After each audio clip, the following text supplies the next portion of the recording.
I was talking to Coach Flo about your maturity level, and he said that you are mature beyond your years. Wait, 20? 21. 21.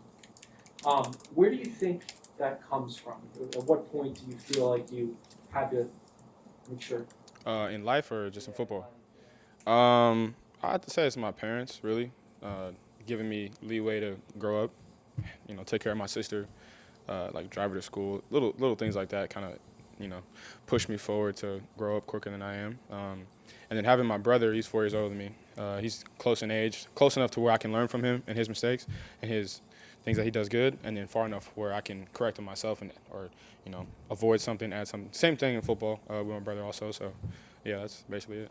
What are some of the things you think you have shown for Brian Flores to have that opinion of you in such a short time? Maturity level, just being confident back there, speaking loudly, communicating with my teammates, things like that. Simple things, nothing crazy.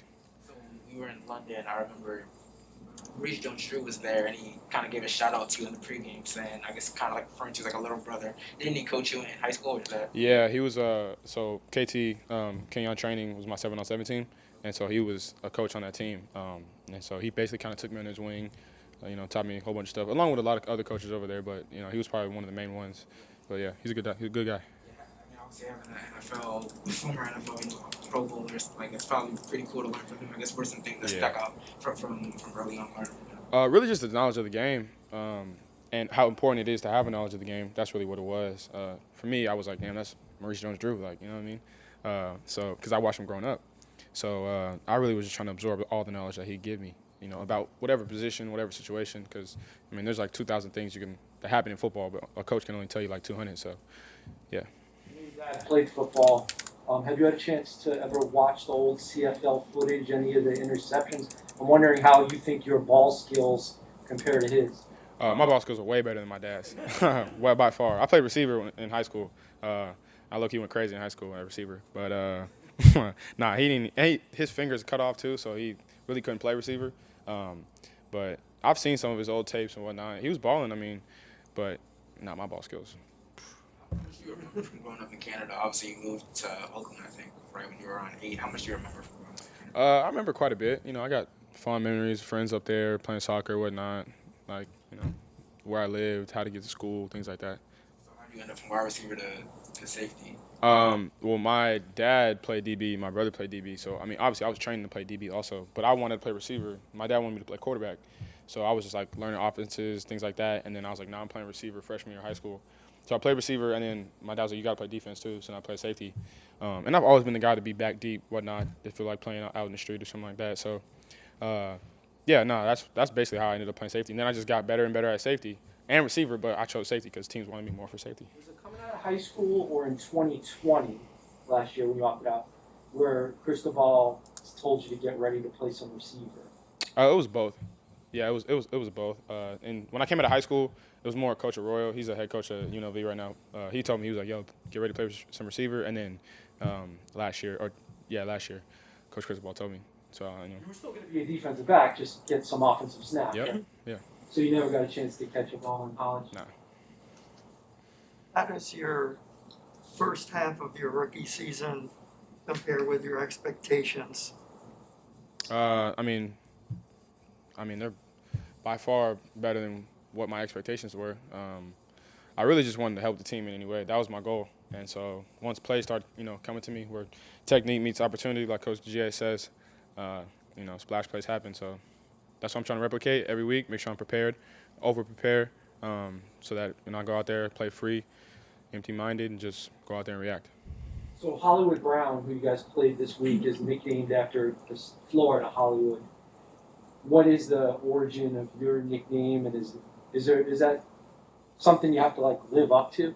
My dad's nickname was Hollywood when he was in the CFL and in college, and then a couple of his friends started calling me Hollywood too. So I just put the 2.0 behind it because obviously it's my dad, whatnot. But yeah, I just put it on my Instagram. Been on my Instagram for 4 or 5 years now. So people start calling me. That's basically it. Have you ever gone to Hollywood, California? Yeah, plenty of times. Because he was just like, that's just the way he played. He had blonde hair, flashy, yeah, DB, so. Your father a role model for you that helps you in during your start of your NFL career, or do you have someone else that you talk to that helps you maintain your head on your shoulders? Yeah, that's definitely my dad and my brother. They're like my two. Those are my role models all my life. I mean, my dad played in the league. My brother was 4 years older than me, getting the opportunity to play in the league. So I was basically just following their tracks, and so that's what got me here. Really, my dad's a trainer and everything too. So, yeah. So how do you compare the feeling of an interception versus a sack? I mean, it's like at one point it's just like blind excitement. Really, that's all I can really say. I mean, interception is like the best thing because I'm a DB. But nah, a sack is kind of new for me. So, but I enjoy it though. I really do. You may have answered this when you, I guess, first got drafted, but how tough was it to opt out of that 2020 season? It was difficult, definitely. I guess, like, where were you and what were you doing during that time? I know you were training, but what else were you kind of spending your time doing? It was difficult, like I said. I mean, I stepped away from the game first time in a long time. My teammates, when I wanted to play with them, they went back-to-back Pac-12 championships, so that was dope. But I was training and playing video games and watching anime. That's basically what I was doing the whole time, for real. One Piece? Yeah. I read some articles in the Vancouver newspaper and the Edmonton newspaper. Mm-hmm. They're very excited about your success. They're claiming you. I mean, they should. I was born there, for sure. Shout out to them. Shout out to y'all. Definitely.